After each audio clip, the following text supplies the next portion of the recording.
Zondervan presents Stories Behind Men of Faith by Ace Collins, read by Adam Black. Introduction. As I finished this book, I was struck by how much each of these men have in common with each of us. Marveling at that, I studied what set these 16 men apart from most church-going people I've known in my life. Then, as I thought about why these men have such great legacies, I came to a simple conclusion. Let me explain. I love classic cars. I can spend hours reading about them, working on the ones I have been blessed to own, and enjoying these great automobiles at shows.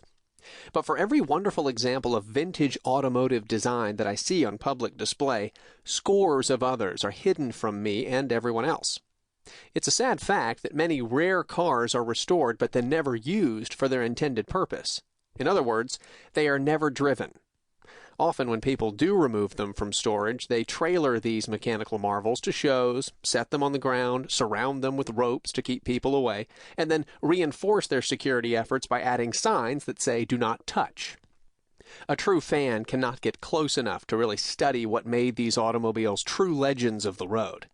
So at most shows, these incredible cars are looked at briefly from afar, only to have people quickly move on to spend much more time with the vehicles they can get close to and touch.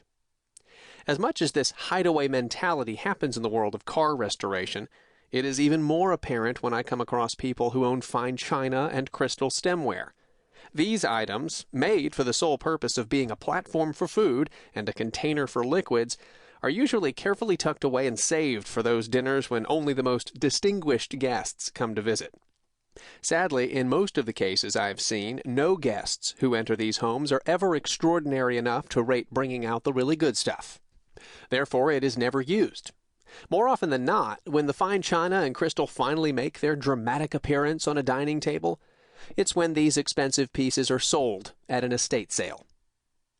Then there are those folks who purchase an astoundingly styled dress or suit. After the purchase, they take a few moments to admire themselves in their bedroom mirror before carefully packing the item away, vowing to bring it out only when there is an event worthy of something this incredible. Thus, the outfit never goes to church or to work, and it doesn't make it to local banquets or special programs. In fact, as time marches on, it never sees the light of day, but just moves farther and farther back in the closet. If the dress or suit is ever worn at all, it's when the person who bought it is dressed in it for their own funeral. I've found that too often faith is treated in much the same fashion as classic cars, fine china, and the nicest outfit in the closet. It's trotted out on Sunday morning, as well as sometimes during Christmas and Easter, and then carefully tucked away. It seems to me that for most folks, faith is something not to put to work in the real world, but to guard and only present on very special and religious occasions. And even in those times, faith is rarely seen in actions, words, excitement, or charity. Thus, faith seems to have "do not touch" signs hanging all over it, and is stored away with the idea of saving it for the day that Christ comes to dinner. While researching and writing this book, I discovered that Christian heroes live their faith every day, displaying it whenever they can, and taking it to places others don't dare go. Heroes realize their faith isn't perfect, but that doesn't keep them from putting it out there to show people how much it means to them. Heroes aren't afraid to get a few nicks or chips in their faith, nor are they scared to get their faith a bit dusty. Thus, by displaying their faith 24/7, the men highlighted in these pages have inspired millions, led countless souls to follow in their steps, and created legacies that have brought light into a dark world. While the legacies and ways of exhibiting their faith differ vastly from one man to the next, each man has changed the world, or is changing the world, simply by courageously living that faith. Most important, these men are really not much different from most of us.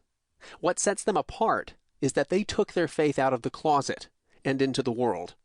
They didn't rope it off and put up "do not touch" signs, nor did they save it for special guests or special occasions.